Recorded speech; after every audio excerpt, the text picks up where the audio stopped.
Balance form में आना सबसे कुदरत का नायाब तोहफा है आपको। अगर आप बैलेंस में आ जाते हो, वो आपको एक ब्लेस कर रहा है कुदरत, क्योंकि दुनिया तो पागलपन में बिता रही है ना, उलझी हुई है। आपके ऊपर अगर उस कुदरत की नियामत हो जाए तो बैलेंस में आ जाए तो स्पष्ट सब कुछ दिखना शुरू हो जाता है। बैलेंस में आना ही मुश्किल है। इसके साथ छोटी सी कहानी और सुना दो तो फिर शुरू करते हैं। महात्मा बुद्ध जी एक राजा के परिवार में पैदा हुए, राजकुमार थे ना वो। तो उनके माइंड में आ गया कि नहीं, ये दुनिया के जिसे चल रही है ऐसे नहीं है, कुछ और भी शक्तियां हैं। तो परमात्मा की तरफ ध्यान आकर्षित होना शुरू हो गया। धीरे धीरे उन्होंने देखा कि परमात्मा ही सच है, बाकी सब झूठ है। तो उन्होंने परमात्मा को पाने के लिए निकल पड़े ना, घर से चल पड़े ना। एक राजकुमार होके, एक राजा के घर पैदा होके वो बाहर चल पड़े, निकल पड़े। तो वो पड़ाव शुरू हो गया उनका परमात्मा को पाने के लिए, मतलब एक एफर्ट शुरू हो गया ना। तो ऐसा नहीं है कि वो एक राजकुमार हैं, राजा के घर पैदा हुए हैं तो उनके लिए कुदरत का नियम बदल गए कि ये राजा है, इसको मैं जल्दी मिल जाता हूँ, है ना। उसी प्रक्रिया से गुजरना होगा, चाहे वो राजा है चाहे रंक है, एक प्रक्रिया है। अगर वो अपने आप मेडिटेशन करके, ध्यान की क्रिया से गुजर के तभी प्राप्त हो सकते हैं परमात्मा, नहीं तो प्राप्त नहीं हो सकते। अब महात्मा बुद्ध एफर्ट्स करना शुरू कर दिए उन्होंने, चलते गए, पर परमात्मा को मिल नहीं रहा था। उनके कई साल गुजर गए। भिक्षु उनके नीचे आ गए, भिक्षु में जैसे मिल जाते हैं ना, साथ में और लोग आ गए, तो गांव से खाना मांगना, खा लेना, पर अपनी ध्यान क्रिया में मगन रहना, मत के अपने काम में। धीरे धीरे धीरे उनको कहा, यार मैं बढ़ क्यों नहीं पा रहा आगे, मैं परमात्मा क्यों नहीं। ध्यान की क्रिया घटित तो होनी शुरू हो गई, स्टेजेस तो बदलनी शुरू हो गई, तभी वो सोच बदलती है। क्योंकि जब हम एक सीढ़ी पे हैं, दूसरी सीढ़ी पे चलते हैं, तीसरी पे चलते हैं, लास्ट वाली पे पहुंचते हैं, तभी छत पे पहुंचते हैं ना, ऊपर राइज कर।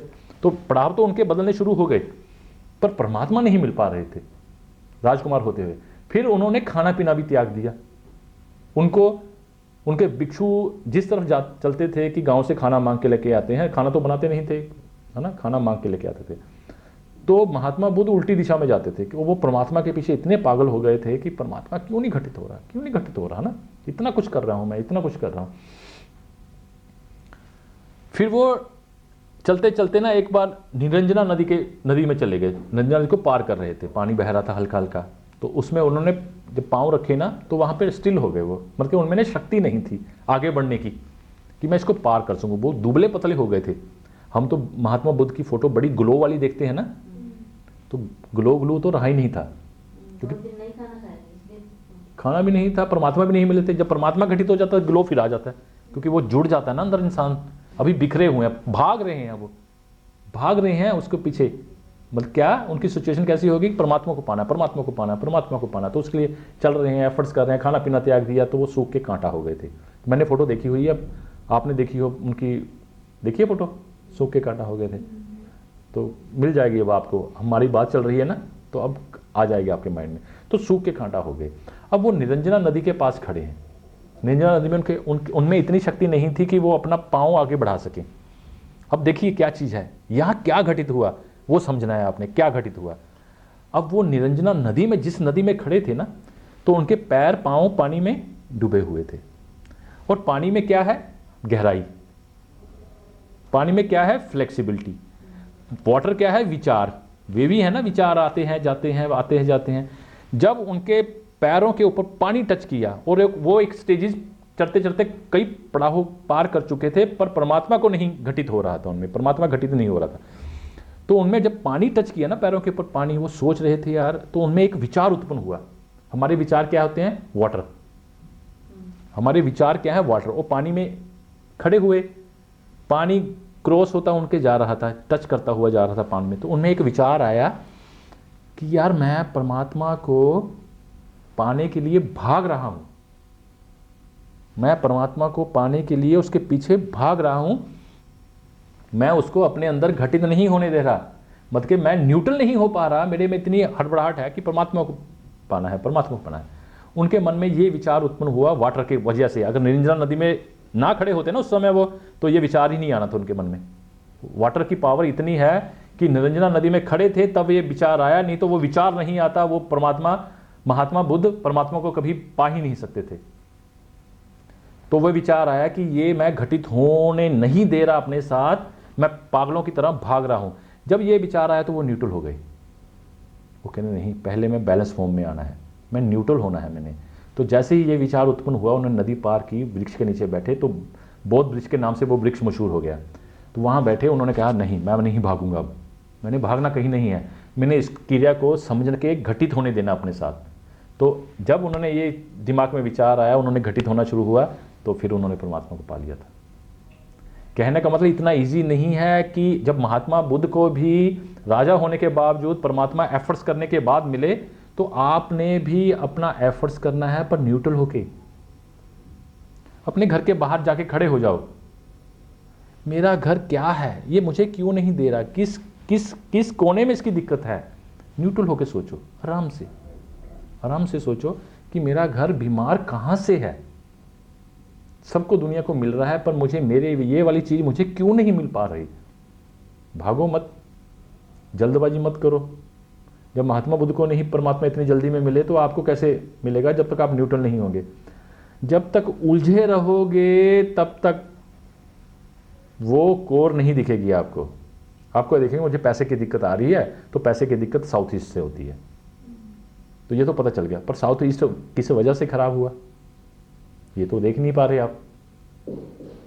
कोई वजह तो होगी ना, कोई वजह तो होगी ना, कैसे कैसे खराब हुआ, कोई वजह तो होगी ना। तो वो वजह तक क्यों नहीं पहुंच पा रहे, क्योंकि आप उलझे हुए हो, आप बैलेंस में नहीं हो। कम से कम बैलेंस में आने के लिए कुछ तो एफर्ट्स करो, कुछ उपराले करो कि आप बैलेंस में आना शुरू हो। तो अपने लिए मेडिटेशन करना बहुत जरूरी है। भागो मत, छोड़ दो परमात्मा के ऊपर। एक बार ऐसी चीजें, कई चीजें ना छोड़ देनी चाहिए। सही है ना, छोड़ दो उसको, कहो कि परमात्मा पहले मैंने आराम से अपने अंदर बैलेंस घटित करना है, मेरी मदद करो कि मैं आप संतुलित अवस्था में आ सकूं, है ना। आजकल लोग इतने हड़बड़ाए रहते हैं, गाड़ी चला रहे हैं, ध्यान सामने होता है, सोच कहाँ रहे होते हैं, यार ऑफिस में उसका काम करना है, उसको देना है, उसके पास जाना है ना। खाना बना रहे हैं तब भी उलझे हुए हैं, है ना। और कोई काम कर रहे हैं उसमें भी उलझे हुए हैं। तो उलझन को दूर करो। मेडिटेशन, मेरा कहने का मीनिंग ये है कि मेडिटेशन आप जब सुबह उठते हो तो करते हो, उसके बाद आपके जो काम है ना उसमें भी मेडिटेशन घटित करवा दो आप। अगर खाना बना रहे हो तो इतने प्यार से बनाओ, है ना। आटा गूंद रहे हो तो इतने उसी में खो जाओ, है ना। और रब का नाम लेते रहो, प्रभु का नाम, है ना। और कुछ मत सोचो। जब सोचने की बारी आएगी तब सोचो, नहीं तो पहले सोच के अपने दिमाग के वो सेल खराब मत करो। आटा गूंद रहे हो तब भी बच्चा स्कूल पहुंच गया, ओहो बच्चे को तो मैंने परोठा ही नहीं दिया, ओहो इसमें तो नमक कम था। क्यों उलझे हुए यार, जो चीज़ चली गई दे दिया, ठीक है, अब उसको घटित करवाओ। अगर कोई भी काम कर रहे हो, कोई म्यूजिक इंस्ट्रूमेंट बजा रहे हो, है ना, कोई तबला बजा रहे हो, हारमोनियम बजा रहे हो, कुछ भी घटित कर रहे हो आप, तो उसमें क्या करना है आपने, उसमें खो जाओ। सोचना नहीं है आपने, घटित करवाना है। वो परमात्मा आपके अंदर ही है। अगर आपके विचार आज भी किसी चीज को देख के ललचा रहे हैं ना, तो कमी है, वो कमी हम में है, हम ही दूर करेंगे। वो कहते हैं ना हम सफर ना हम नशी से निकलेगा, ये मेरे पांव का कांटा मुझी से निकलेगा। वो कांटा आप खुद ही निकाल पाओगे, कोई नहीं निकाल सकता आपका। जो बैलेंस वाली स्टेज है ना, कोई ऐसा साध नहीं है जो आपके माथे के ऊपर अंगूठा रखे और कह दे बच्चा जागृत हो गया तेरा चक्रा, सस्तहार तेरा जागृत हो गया। तो ऐसा हो जाएगा तो वो इंसान उस दिन पागल हो जाएगा। वो कहते हैं ना कि हे प्रभु दर्शन दो, दर्शन दो, दर्शन दो। अगर वो ऊर्जा पुंज हमारे सामने आ जाएगा ना, तो हम अंधे पागल हो जाएंगे, वो बर्दाश्त नहीं कर पाएंगे, क्योंकि हमने प्रैक्टिस ही नहीं की। ये स्टेजेज हैं धीरे धीरे घटित होने वाली। वो जब स्टेजेज आप धीरे धीरे घटित करवा रहे हो ना, तो अंदर से मजबूत भी होते चले जा रहे हो। एक पत्थर पे जब हम चोट करते हैं ना, बड़े पत्थर पे एक हथौड़े से चोट करते हैं, तो वो पहली चोट में जुड़ी नहीं टूट जाए, नहीं टूटता, है ना। वो तीसरी, चौथी, पांचवी में टूटता है। पर आपकी पहली चोट बेकार नहीं जाती, उसके अंदर से उसकी स्ट्रेंथ को कमजोर कर देती है, वो छीन करती है ना, वो कमजोर हो गया ना। दूसरी में आपने हथौड़ा स्टक किया तो थोड़ा सा और कमजोर हो गया, तीसरी में और कमजोर हो गया, चौथी, पांचवी, छठी में वो टूट जाता है। पर पहली चोट आपकी बेकार नहीं गई थी। इसी तरह वो सॉलिड है पत्थर, हमने उसको चोट से बखेर दिया उसको ना, अलग कन कन कर दिया। हम अंदर से पहले से कन कन हैं, बिखरे हुए हैं, हमने ध्यान लगा के उसको जोड़ना है, हमने जुड़ना है। हम तो बिखरे पहले ही हुए हैं, 1 मिनट में पता नहीं क्या क्या सोच लेते हैं, यहीं बैठे बैठे पता नहीं कहाँ पहुँच जाते हैं, है ना। चाहे हम यूएसए पहुँच जाएं, चाहे जर्मन पहुँच जाएं, चाहे ऑस्ट्रेलिया पहुँच जाएं, चाहे दिल्ली पहुँच जाएं, बैठे बैठे पहुँच गए ना। हम बिखरे हुए हैं। जो ये एक सच्चा योगी होता है वो एक ही समय पे एक ही काम करता है। अगर वो कोई काम कर रहा है तो उसमें लिप्त हो जाता है। अगर वो बोल रहा है, स्पीच दे रहा है, तो उससे 24 घंटे बुला लो, वो बीच में ऐसा नहीं कहेगा यार पानी देना, गला सूख गया, क्योंकि अंदर से जुड़ा हुआ है, वो थक ही नहीं रहा। अगर वो चल रहा है तो इतने आनंद में चल रहा है, वो तो चलने में वो आनंद प्राप्त कर रहा है, वो उसको फील कर रहा है कि मैं चल रहा हूँ, है ना। तो वो जुड़ा हुआ है अंदर से, तो वो थकेगा नहीं कभी। वो स्टेजेस लेके आओ अपनी, बिखरो मत। कोई भी काम कर रहे हो तो उसमें मेडिटेशन एंटर करवा दो आप, है ना। बोल रहे हो तो बड़े आराम से, कोई डर नहीं। हड़बड़ाहट में बोलते ना, फटाफट बोलने की कोशिश, क्यों यार, क्या जल्दी है। उसके ऊपर सोचो, रब ने दिमाग दिया यार, मेरा कौन सा पुर्जा ढीला है, मैं इतनी जल्दी क्यों बोल रहा हूं, है ना।